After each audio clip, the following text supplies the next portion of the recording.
Welcome, ladies and gentlemen, to a very bittersweet episode of the Real Forno Show. The Vikings season unfortunately ended yesterday against the New York Giants 31-24, but as it says in the show title, one end is just the beginning of the rest of our lives. And we are going to talk a lot of offseason. We're going to talk about the future of this team, and we're going to reflect back on what was truly a special and fun season. Welcome to the Real Forno Show.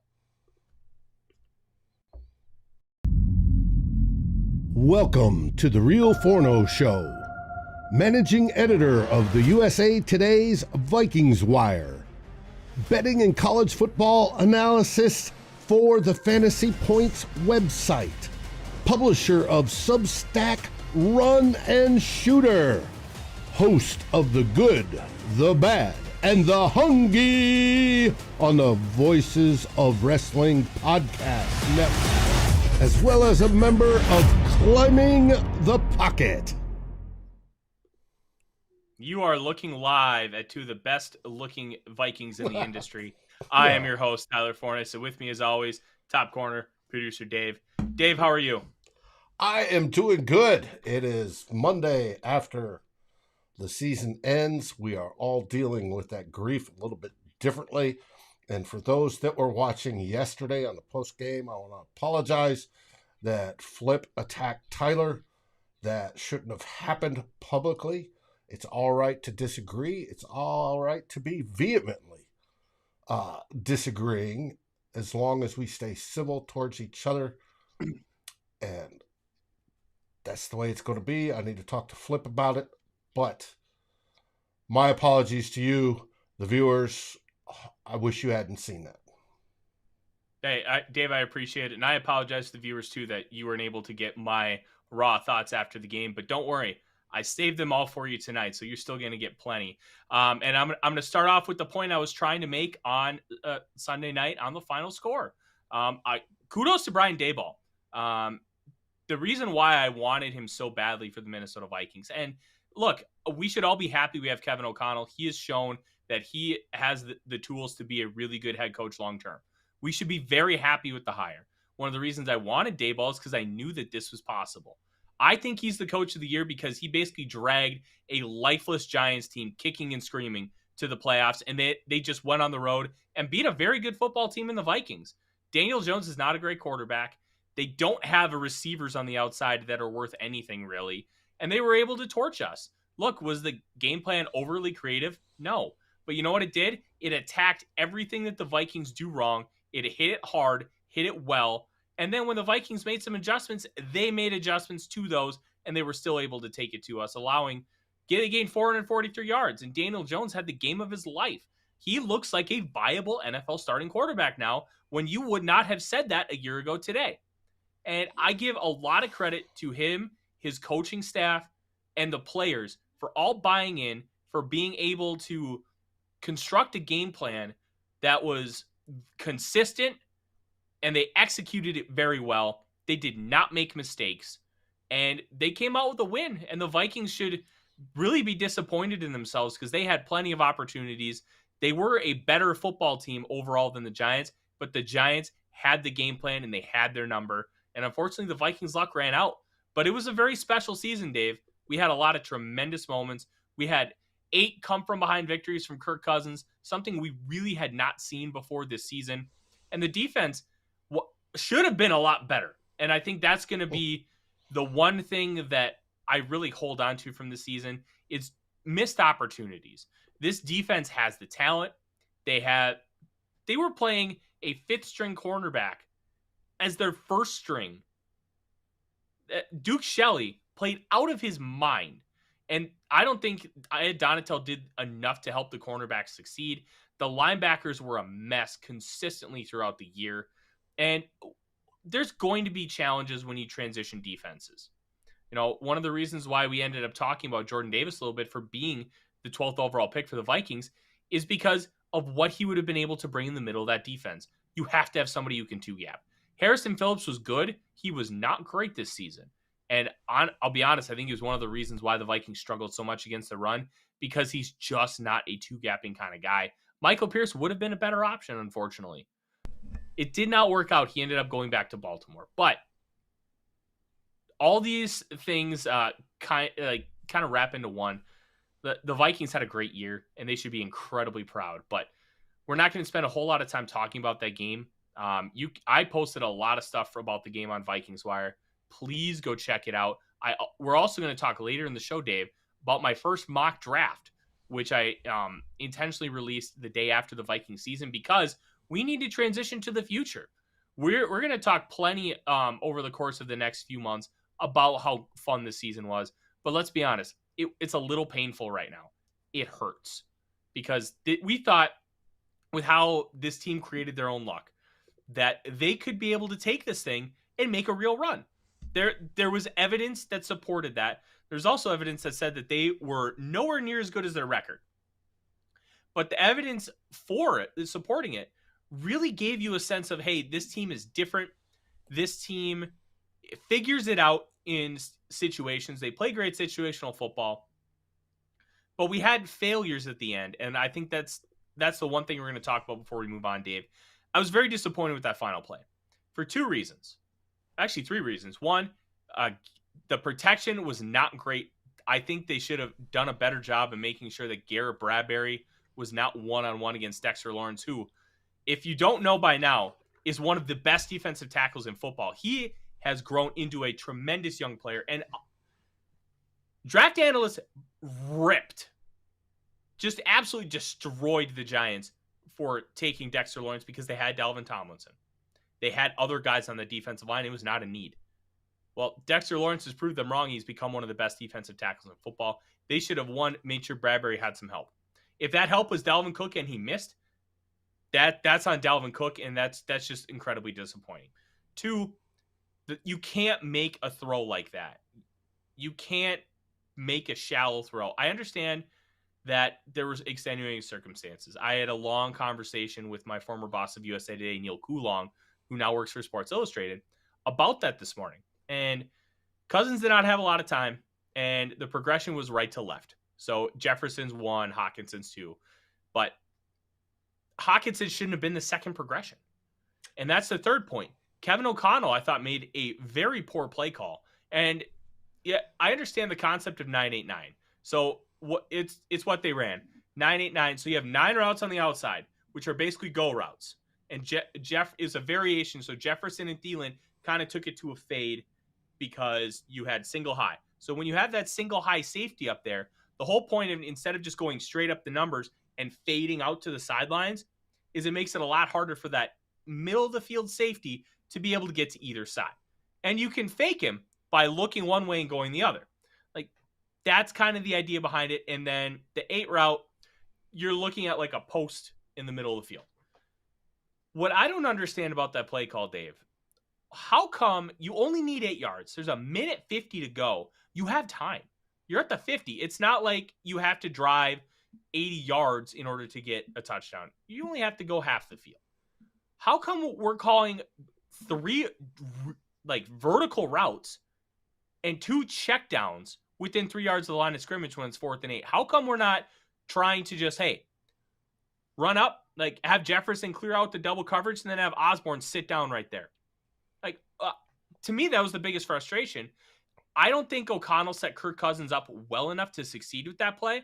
And then Kirk Cousins failed himself in the team with how he executed the play. I put it about 70% O'Connell, 30% Cousins, because the biggest frustration, Dave, with the Kirk Cousins play, he has chucked it up to Jefferson all season. He has been aggressive. He has taken those shots. I saw it floating around on Twitter today. You remember the Tennessee Titans game from 2020 where it was 4th down and he just threw it up into like quadruple coverage because it was 4th down? He did it then, but he didn't do it here. And I thought that it was very curious. Obviously, the pressure made an impact. He did it against Buffalo. And we know yeah, Justin Jefferson came down with it then. My problem with it was the play call and the design. I don't mind that he ran it like he did, hoping that one of those deep guys got open. But in particular, Justin Jefferson, he called it. That's why you read it right to left. But he should have modified those underneath routes, right? Hawkinson shouldn't have gone on a flat route 3 to 5 yards deep. He should have gone to the sticks. And that's what should have been called, is that we're modifying these bottom routes. You can still go. So if you have to check down, at least he's at the sticks. It may not be that he's on the line or beyond the line. He could be a yard short, and you expect Hawkinson to at least fall forward and get the first down.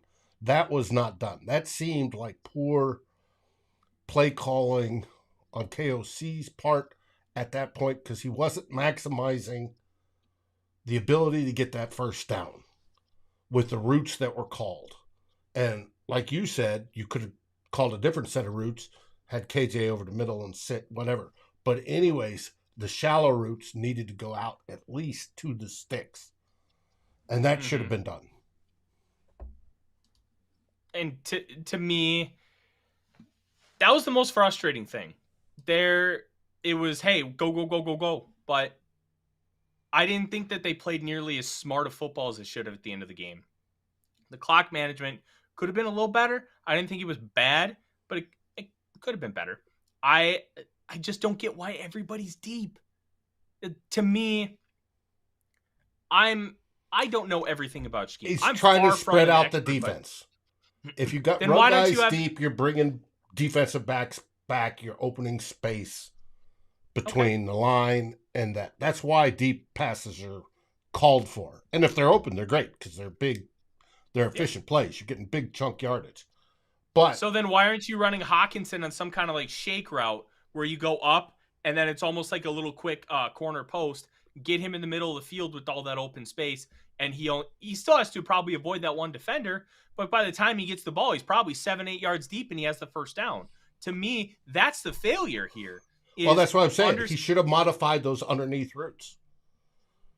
Yeah, just really unfortunate stuff that the season had to end in situational football when this team's been so good at it. But it's one of those things. Dave, it is what it is. And this team played incredibly well. They worked their asses off. But it's also something that was rumored about all weekend with some of the articles that we saw, including Chip Scoggins and Star Tribune. Dan, exactly. Like they should have had guys at the sticks. Like those two routes, there's a concept called dagger. And what you could have done, so the slot guy runs that go route that you're talking about. The outside guy runs a 10 to 15 yard dig. So you can just do it 10 yards because you want to make sure that you're giving Cousins, you don't have to have him wait 3.5 seconds in order to throw the football.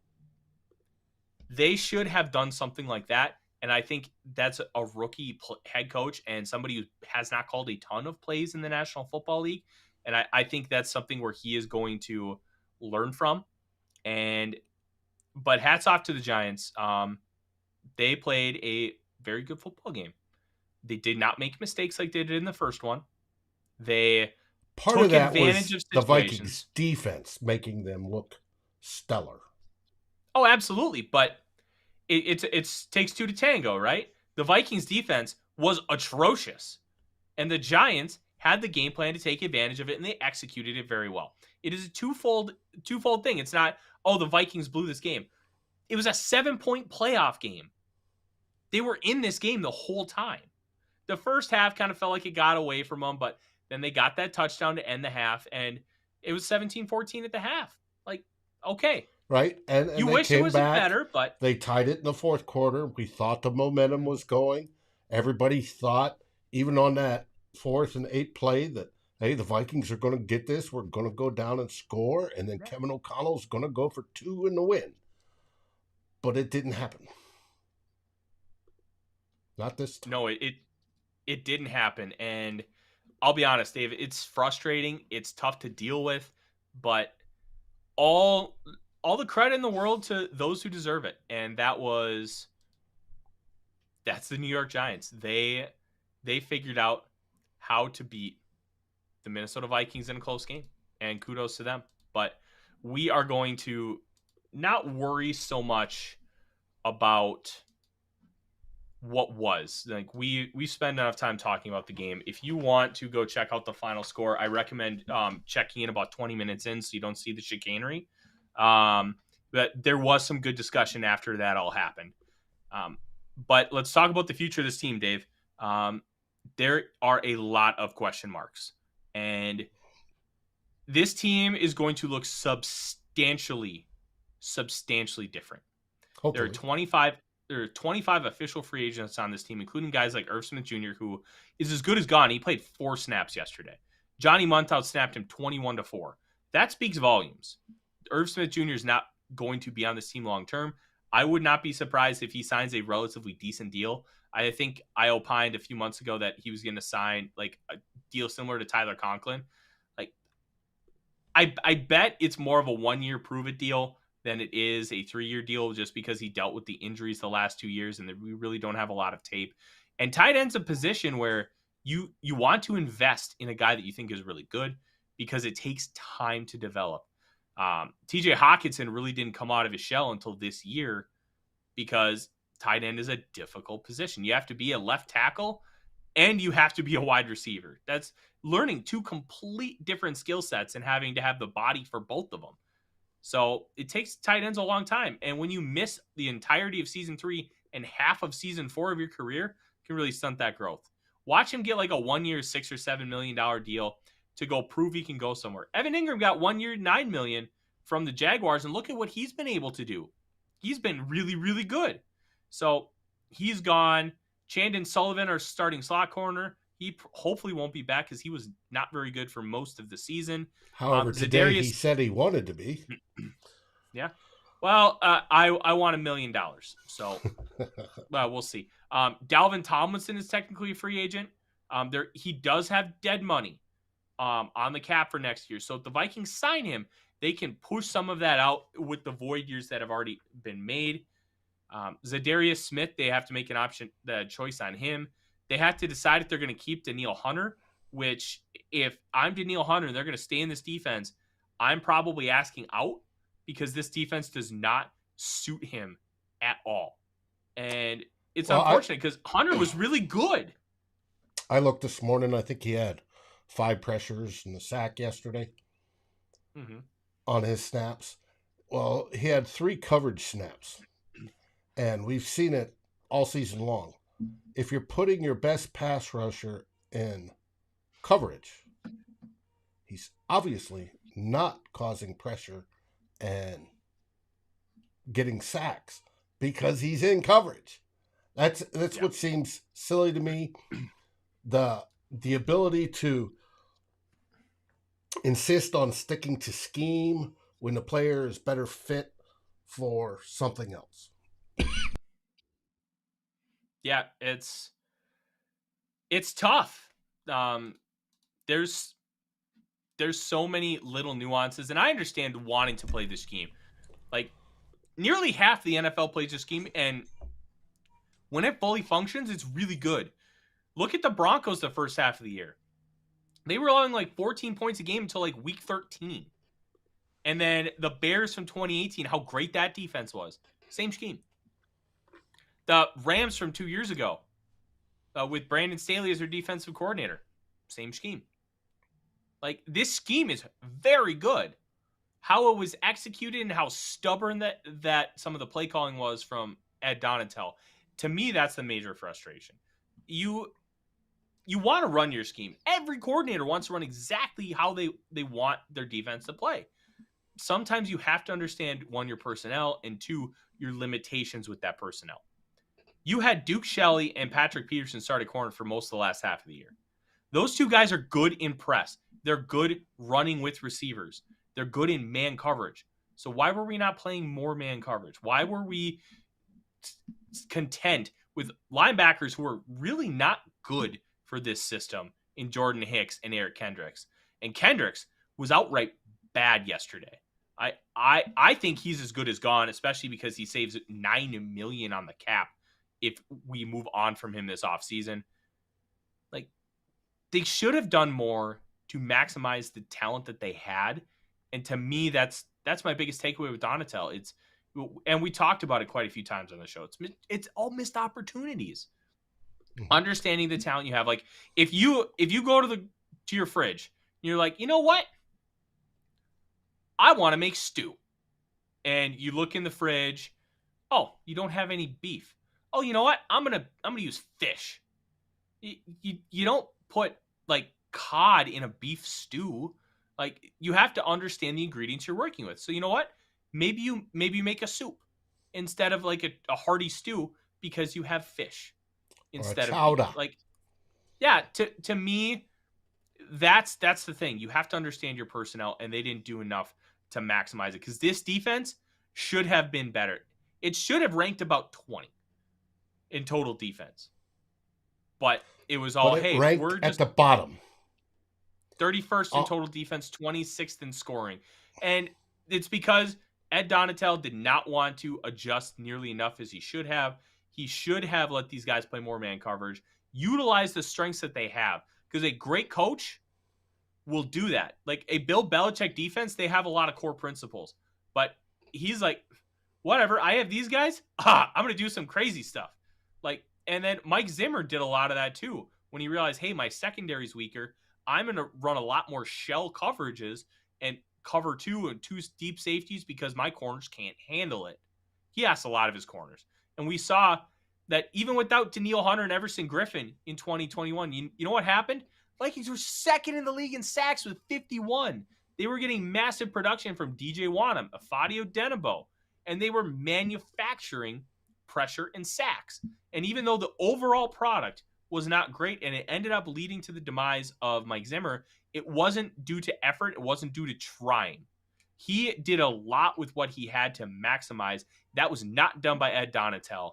And that's the main difference between last year's defense and this year's defense. Well, If Zimmer's calling this year's defense, it's almost a top half unit in the league because of the talent that they had and would have been at his disposal.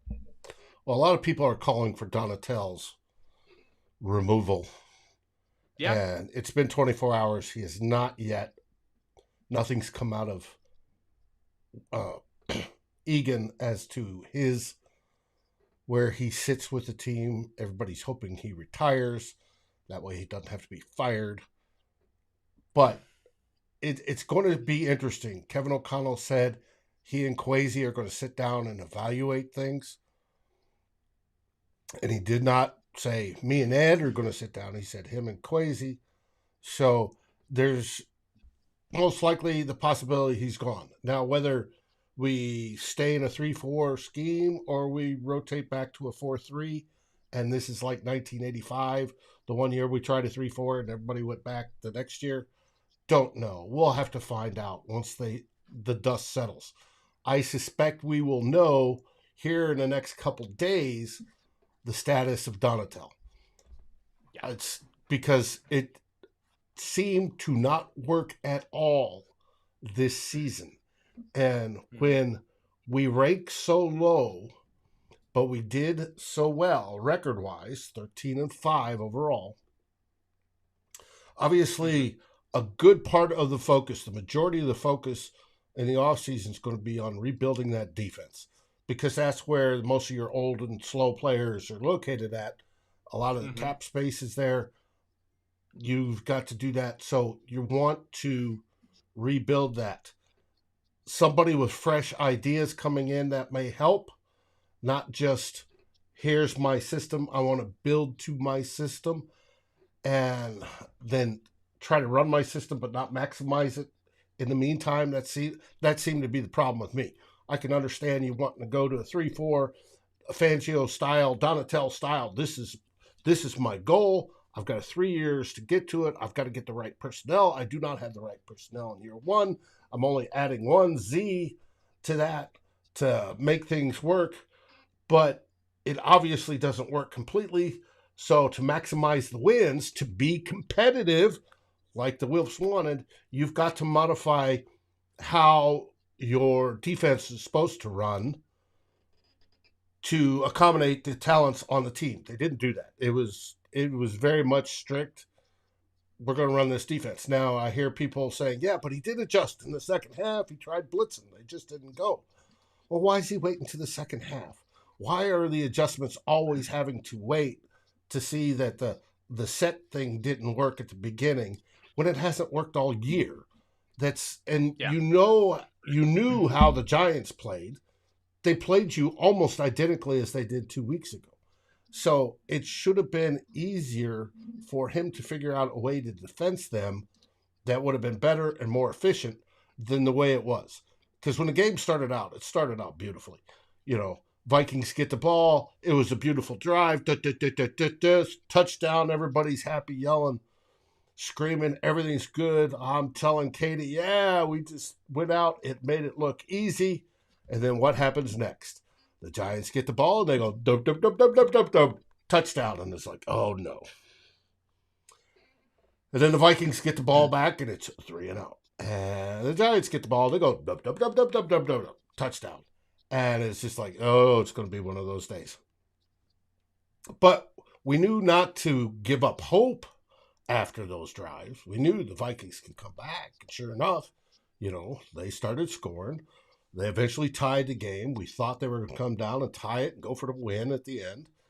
It's been that story all season. That's the way the NFL would have loved it, to march down, score, go for 2 for the win. Even if they got it, it would have been great. Even if they didn't, it would have made a great, beautiful, storyline for all the ages. But it didn't happen. And it didn't have to happen all season. We didn't have to have the blowouts. We didn't have to come from behind. If the defense would have held up better all season long, we could have gone out to 2 and 3 touchdown leads because the offense did well. Now, a friend of mine today says, hey, we'll get the defense fixed next year, and with that 13-5 offense, we'll be golden. Well, it's sad to say, we're going to make efforts to improve the defense next year. It won't be fixed. This may take a couple years to get the players, the youth in, the stuff that builds it to where it becomes a core unit, and you can go on from there. Just like we have the offense basically now. Now, there are things we could do to tweak the offense, make it even better, make it a scoring machine. Don't go to sleep, in the second quarter type deal. But we need to fix that defense. That's going to be heavily looked at in the offseason. Yeah, and we're going to break down a lot about what each position that the Vikings need, how I believe they should address it, and then Dave will give his opinion, and then we'll be able to have some really fun discussion over the next couple weeks.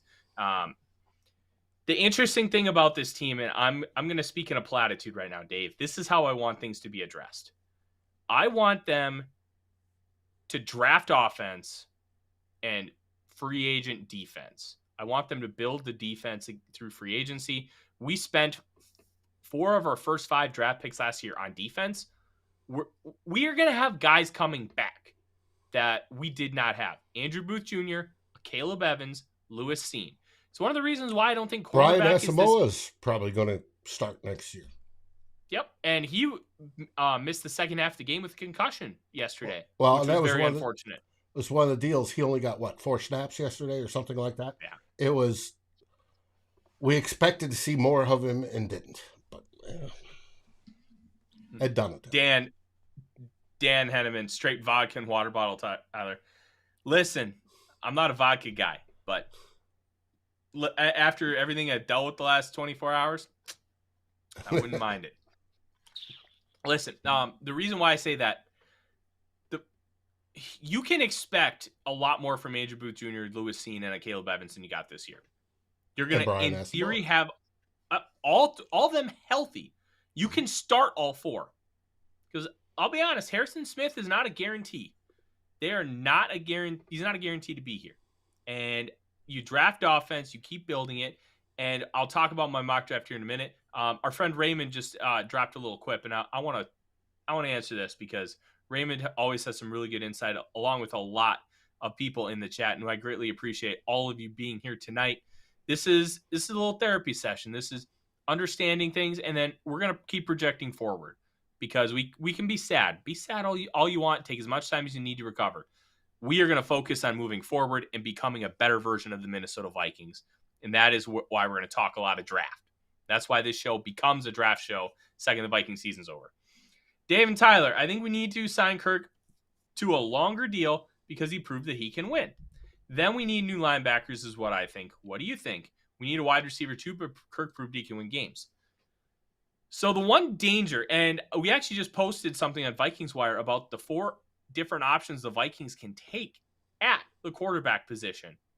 And it's from our new writer, Kevin Fielder. He writes for the Florida Atlantic site for 24/7, and he writes for Underdog Dynasty, which is the SB Nation site focused on the group of 5 schools. So the American Athletic Conference, the Sun Belt, Conference USA, Mountain West.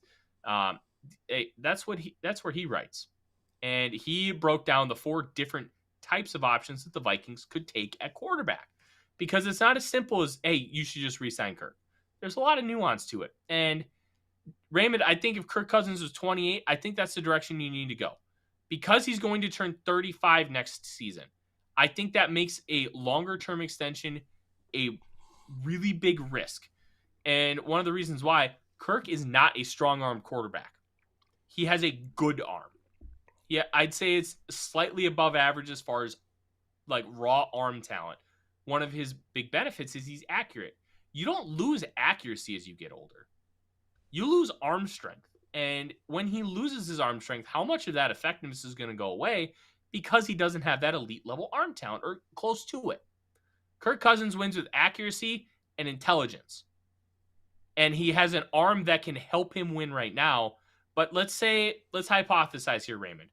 Let's say we sign him to a 3-year extension. That extension will kick in Kirk Cousins' age 36 season. He will be 39 when he's eligible for, like, when he can sign a new contract in free agency. Are you comfortable with taking that risk with Kirk Cousins and his arm and not deteriorating? Because that worries me a little bit. Peyton Manning's a top 10 quarterback of all time. Some people are going to rank him as the top quarterback of all time. And that's fair. He had a tremendous career. But one thing to remember about Peyton Manning, he didn't have a good arm. He never did. Especially not at the end. Oh, he threw an ugly-ass football. That thing wobbled more than the dance floor at a club down in Minneapolis at 1 a.m. Like, Dave, there's a dance called the wobble. Okay, I believe you. Okay. And he won because Peyton Manning is arguably smarter than every quarterback that has ever played football. Ed Reed talked about how he would intentionally blow multiple coverages throughout the course of a regular season to bait Peyton Manning so he could intercept him.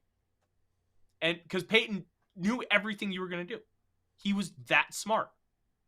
And the second that arm went, it went hard and it went fast and it got ugly. And you remember that last season with Denver. It was bad.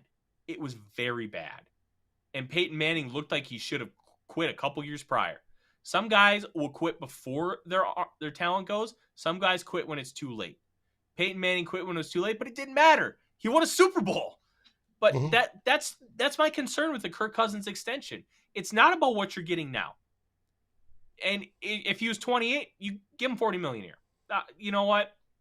I'd be comfortable with that because we saw so much from him learning this system and how he was able to operate it, how much he was trusted at the line of scrimmage. And Ben Gessling wrote a tremendous piece about that. If you have not had the opportunity, please go read it. He did an excellent job. Talked to a lot of people, O'Connell, Jefferson, offensive linemen that say, hey, no, he is doing everything up there. And he deserves all the praise in the world. But arm talent is going to go. When is it going to go? And you have to set yourself up for the future. And the average time good quarterbacks retire in the NFL because they've come to the end is 35. It's right there in the mid-30s. This going over 40 is unusual. Yes, there's been cases of it, not just Tom Brady. But there have been a few other cases where guys have played later. But it is unusual. Most quarterbacks retire because the skills have deteriorated enough by their mid-30s. And that's where you're wondering an extension, you're gambling big that he stays healthy and the skills remain at the point at least they are this year. And we saw that they dropped from last year to this year. So, yes, he's winning more. He's playing smarter. He's taking more chances. Thankfully, a lot of that's on KOC getting into his head. I love that. It's great. He played with more confidence this year than we've seen him play in the 5 years he's been in Minneapolis. But you've got to wonder about that age and the sneaking up and when stuff deteriorates. We see on the defensive side, guys, we're talking about the old guys on the defense that have deteriorated. We see Patrick Peterson. He's 32, right? He plays a position where speed is king, but he also plays smart, and that's helped him. But you can see how he's dropped off over the last couple of years. You've seen Eric Kendricks. Eric Kendricks isn't half of what he used to be. He used to be solid sideline to sideline. You knew he could fly and he could shut down a runner going, wide or somebody in the flat. He could always chase that down. We saw yesterday he was chasing receivers. And we're not talking wide receivers. We're talking tight ends and running backs. He was behind. So was Hicks. They seem slow. They've gone over that proverbial age cliff. We talk about it on running backs. It comes earlier on running backs. That stuff happens. And if you're going to bet on Kirk Cousins beating that age cliff, the traditional age cliff, you're taking a gamble. Now, is it up to us as fans? No. We can talk about it to our lips turn blue on what we think, whether we think Kirk Cousins is worth it or not. It's going to be up to KOC and Kwesi to make that evaluation on whether they want to do that. But you were talking about how there was a story about the options. What are the options? As for quarterback, it's really simple. One, you can extend Kirk Cousins or just keep him at next year's cap rate. So option one is Kirk Cousins. And I think for next season, it's a good option. It's a very good option. But we need to think of the future. And if there's a team that offers you a lot for Kirk Cousins, I think you need to really consider taking it if Cousins is willing to waive that no-trade clause. Because next season, you're going to go in with a shell of a roster and compared to this year. And honestly, Especially one of the reasons why we talked about this is hindsight, and it's really tough about hindsight. But one of the reasons why we talk so much about doing the rebuild now is because now you went all in. We had a great regular season. It ended poorly. One of the most entertaining seasons I've ever seen in my life. Absolutely. It was great to cover. But now that it's over, you're faced with an even worse position than you were in last year. And now you need to evaluate how you're going to adjust and how you're going to move forward. And it's going to be without a lot of these players. And that's the tough part. This was going to come at some point. A competitive rebuild is good for a little bit, but eventually you're going to have to do a full rebuild, and you're going to have to make really tough choices. You're going to have to swallow some pills, and you're going to have to figure out a way to move on. And this is where we're at right now. We're in the same spot. And Quang, I don't have the crack pipe, I promise you. And you're talking about full rebuild versus a temporary. The temporary is, hey, let's paint the wall or put up some wallpaper, right? When the wall needs work done, there's been some termite damage and stuff. Eventually, you've got to tear down and rebuild that wall. You don't have to do that to the whole house at once. You can do it sections at a time. You can be smart about it. And that's what we hope Kwesi and KOC will be, is smart at it. But we're getting at that point where the old stuff needs torn out and we need to start new on building up something stronger, better, faster. And we're at the point, take kitchen remodels, right? Everything looks great when they're brand new, but 20 or 30 years, that avocado green refrigerator, even though it works, doesn't work quite right, and it's, you really want water in the door and an automatic ice maker. So it's eventually got to go. Yeah.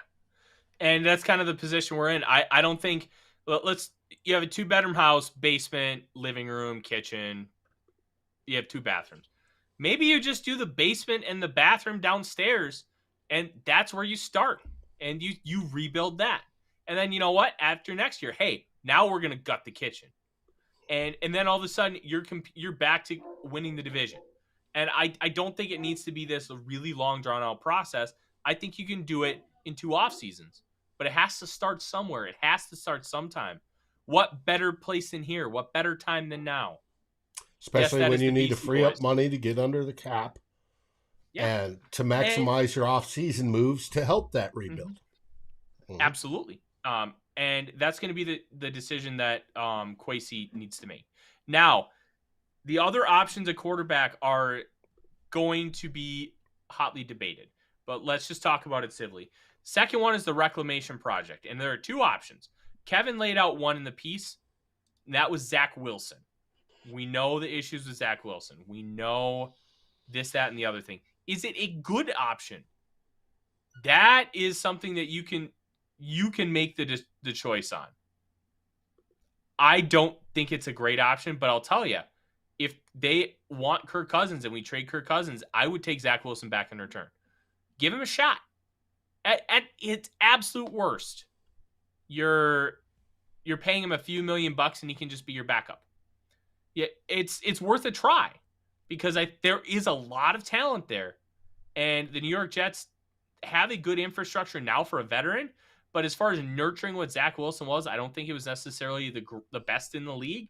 Maybe Kevin O'Connell can extract something out of him that they just were not able to in New York.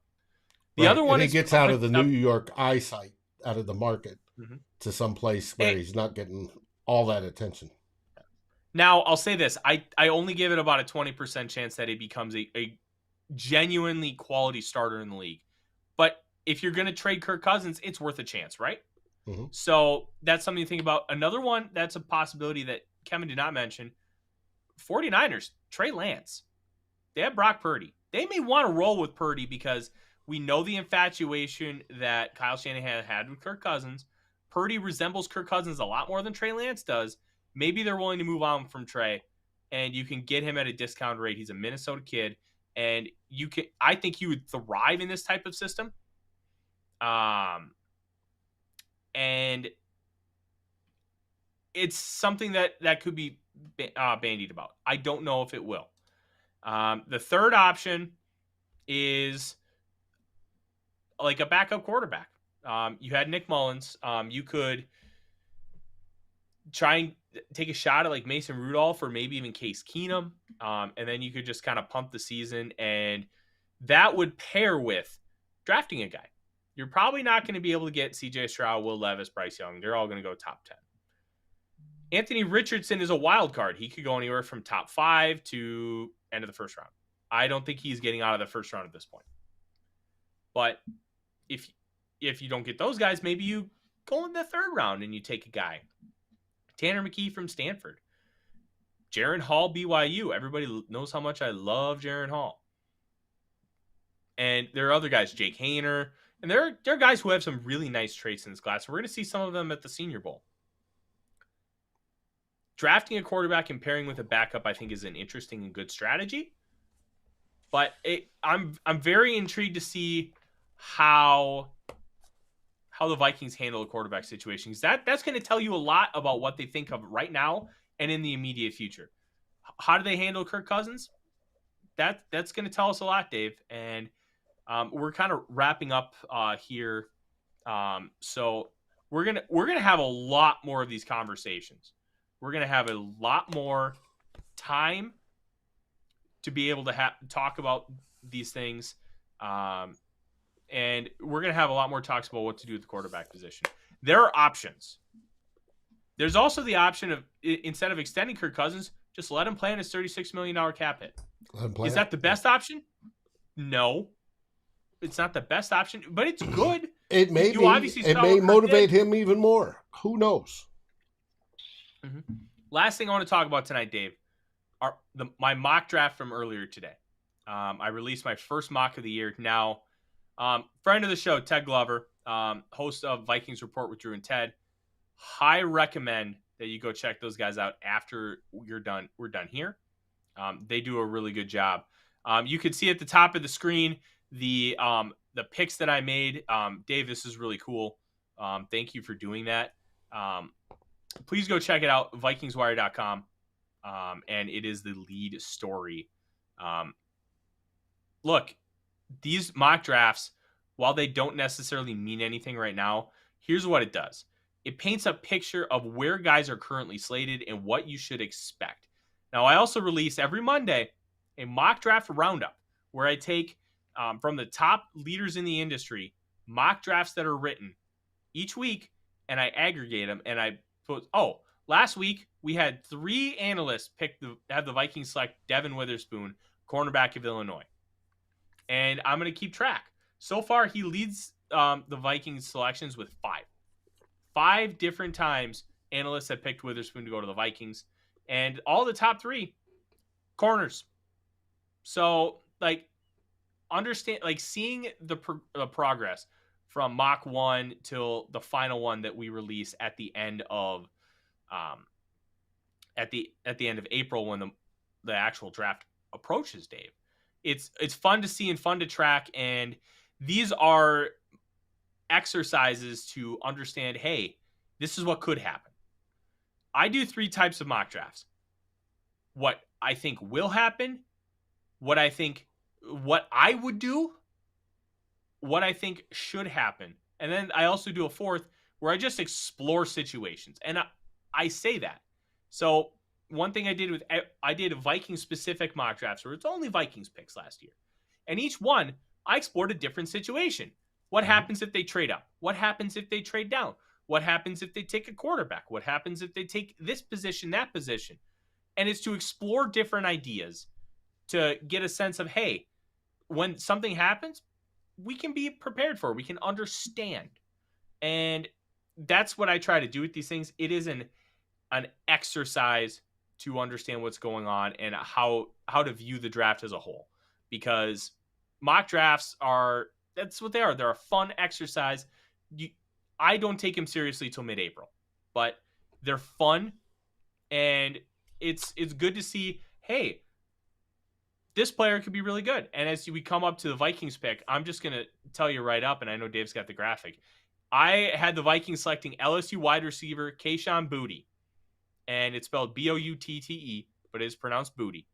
And one of the reasons I had the Vikings selecting him, one, I think wide receiver is our biggest need in the draft this year, because we need to have a running mate with Justin Jefferson that is not Adam Thielen and that is not KJ Osborne. And that is not a slight on either of those guys. They're both talented players, but they are not dynamic enough for what this offense needs. They need a 1A to Justin Jefferson. They need somebody who can be that guy. And I think Booty can be that guy. He's tremendous in space. He's got size. They moved him to the slot this year specifically to get him more targets because Jaden Daniels was not super comfortable throwing outside. So they moved their best player inside to get him more touches, to get him the ball. And he thrived in the biggest games. His best games, Alabama, Georgia, Florida. 3 of the best teams in the SEC. He thrives in big spots. If he had a better infrastructure, because LSU had a lot of turnover this year, his stock would be way higher. You'd be talking about Booty in the top 15 easy. I think you could get him at the way back end of the first round, even with the trade back. I like what he brings to this team, or what he can bring to this team. I like him as a prospect a lot. And like Lewis said, Batman needs his Robin. And the LSU connection runs deep with the Vikings. You're going to know a lot about him because these guys have a fraternity. Ed Ingram was just there. Patrick Peterson's an alum. Justin Jefferson is an alum. And there's one more that is escaping my mind that is also an alum of LSU. Daniil Hunter. Duh. That one should have been easy. But the Vikings need to have a receiver. They need to find that guy. And I think Booty can be that guy. There are other options at receiver. In this draft, Jackson Smith and Jigba from Ohio State went 20. Josh Downs went 22 to the Ravens, and Zay Flowers went 21 to the Chargers. All good receivers. But I think there's going to be a run in a similar way to 2016. Now, don't panic. I don't think there is a Laquan Treadwell in this class where we're going to get disappointed like that. But there was that run. Corey Coleman went 15. Josh Jackson, Will Fuller, Laquan Treadwell all went in like the same 3 picks. And I think something like that could easily happen in this draft too, because there's only 2 guys I would think of taking in the top 15, Quentin Johnston and Jordan Addison. There's been some split opinions on Jordan Addison this year. He runs mostly out of the slot. He can play on the outside, but they really tried to maximize with how spacing works in college. It just works better for your best guy to be in the slot. It just does. And that's why Jackson Smith and Jigbo's there, but he also played with Chris Olave and Garrett Wilson, and we've seen how good they've been in the NFL so far. But because of that, Addison played a lot in the slot, won the Blitnikoff Award in 2021. He's a guy that's going to have mixed opinions. I am very low on Jackson Smith and Jigba compared to the rest of the industry. I don't think he's fast. I don't think he's got an athletic trait that's dominant. We're probably going to spend next week talking a lot about receivers because I have already gone through 14 receivers in this class. I have a long list of different things that I like and dislike about these guys. But Dave, that's why I think we should take receiver, because I think if you get Justin Jefferson, that 1B on the outside to pair with Hawkinson, Osborne's a free agent after this year. I would be shocked if Thielen is back next year. I've heard some things, and obviously his wife Caitlin Thielen took to Instagram saying that, hey, this could be our last time in Minnesota. Like, what do you think? How do you feel about receiver in round 1? Well, first off, I want to address Swerve. Yes, Swerve, we will get around to talking about the 360-pounders. Trust me. That's going to come. Just not right this second. Taking a wide receiver to match up on the other side, I think is quite a viable option. It makes sense. It strengthens your offense. It gives it that 1A, 1B type. He's following in the same footsteps that Justin Jefferson did, because Justin Jefferson started on the outside, then they stuck him in a slot. And then, when he came into the draft, everybody, he's a slot guy. He's a slot guy. Well, then we found out that Justin Jefferson can run from anywhere on the field. Doesn't matter. Mm-hmm. So having that be able to, because right now, TJ Hawkinson, which I think was a brilliant move by Kwesi, TJ Hawkinson has moved into the number 2 wide receiver slot. Well, I'd rather have TJ Hawkinson, the number 1 tight end, and have a number 1 and number 2, and that way you have a 3-headed type attack as to which way you could go. They can't cover everybody. I don't care what defense they run. They cannot cover everybody if you have that. I like that idea. So I'm okay with a wide receiver because I want to go value for pick. There's only certain picks I like to make in the first round, right? When it comes to defense, you're looking at it's either got to be a blue chipper, Mr. All-World, going to change, life as we know it type, or it's most likely an edge. Now, yes, do we need a defensive tackle that can get interior pressure? Absolutely we do. It would be nice to have one. We've got 2 stout guys in the middle right now, but they don't do much when it comes to pass pressure. Yes, we could use that. Other than that, a corner is another high-value one in the first round. Problem is we've taken them for year after year after year after year, and we have such bad luck with that. The other high-value spots are obviously quarterback and wide receiver when it comes to the offensive side, unless you get that bookend tackle. Bookend tackle is always valued super high. So that, if you look at that handful of players, handful of positions that are worth that first round pick, in my opinion, the best option on that, most likely as to what's available, is that wide receiver. That's going to get you more bang for the buck. Earlier, wide receivers also take less time to develop. That's another thing you've got to consider, especially when we got talking Swerve, when we talk big offensive or defensive linemen. There's a developmental curve on those. There's a developmental curve on tight ends. That's why picking TJ now, and we paid that second round price for him. Now we're getting a 4th back, but we paid that second round price. We now have a tight end who's at the peak of his play. That for a tight end to get there, it usually takes their first contract. There's the old saying, you're drafting for the next team. It usually takes that. Linemen, offensive linemen, it usually takes 3 or 4 years before they finally get it. Now, sometimes you have to invest that. They've invested that in Ed Ingram. They invest that in Ezra Cleveland. You've got to invest that time and that effort because you don't have an option. We didn't have the money to go out and buy somebody off the shelf in free agency who's coming off that first contract that's looking to be in their prime. We want to do that on the defensive side because the quicker to develop may be the wide receiver. It generally is. They don't take that long. So that makes more sense to me the way you have it laid out. But we will learn over time. The whole idea about doing mock drafts and part of the show running up to the draft is learning about all these players. Who might fit best? Who might, make the Vikings better, and we hope we get them at pick 23 and that nobody trades out of it and all that sort of stuff. Mm-hmm. Swerve, yeah. I'm 59, going to be 60 this year. You want to talk about waiting? Yeah, you can't wait too much longer. You can't expect anything in the future. You have to try and go for it. You have to have a plan in place, and I expect this team to have a plan in place as far as how they're going to attack it. And we're going to know that sooner rather than later, especially with Derek Carr. The Raiders need to make a decision on him by February 18th. There needs to be a trade in place, or they need to release him because his money fully guarantees. And they can get out for a $5 million dead cap hit if they cut him, and I think that's what's going to end up happening. But when they cut him, he's going to be available before everyone else.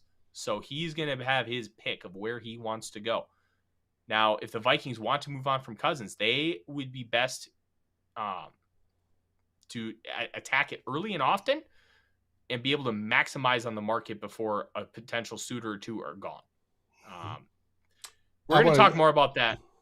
Well, go ahead. Purple Haze, yes, we are technically number 24, but we're picking 23rd because, as of Clifford said, the Miami Dolphins lost the 23rd pick, and everybody behind them moves up that one spot. There's only 31 picks in the first round this year. Yep, because Stephen Ross is a dum-dum. But that is going to be our show tonight. We could spend all night talking about the Minnesota Vikings and their future. We have all offseason to do so. I want to thank everybody for joining us. This has been a really good start to what Mock Draft Mondays are going to be. We talked about the mock draft. Please go to VikingsWire.com and take a look at it yourself.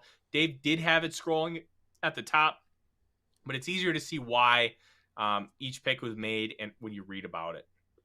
And it helps me, and I greatly appreciate that. Dave, obviously, this is not the way that we wanted to end our season. What does the schedule for the rest of the week look like as we continue to move on?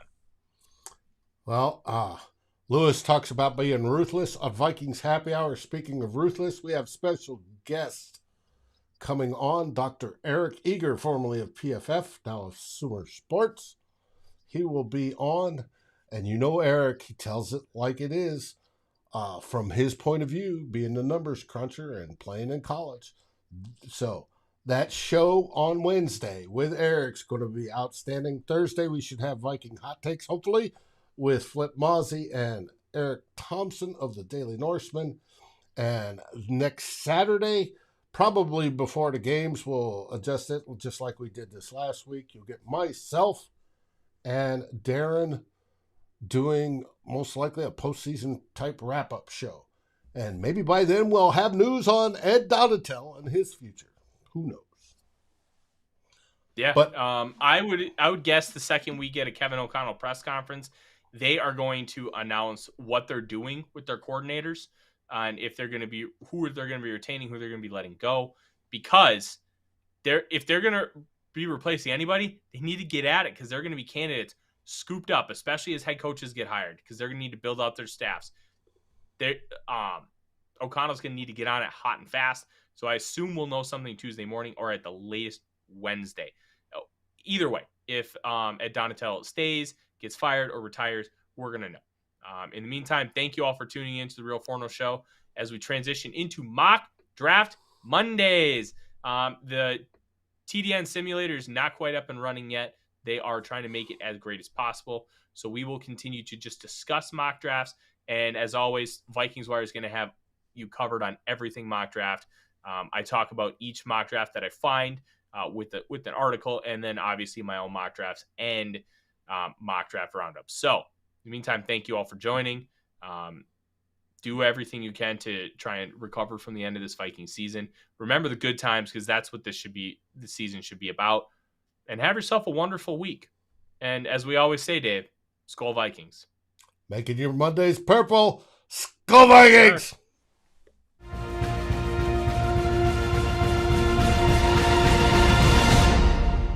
Thanks for watching. Like, subscribe, and ring the bell, and rate us on your favorite aggregator. And a special shout out goes to our partners, The Daily Norseman, where the best Vikings content can be found, and to Lake Monster Brewing, home of the best beer in Minnesota. SKOL, everybody.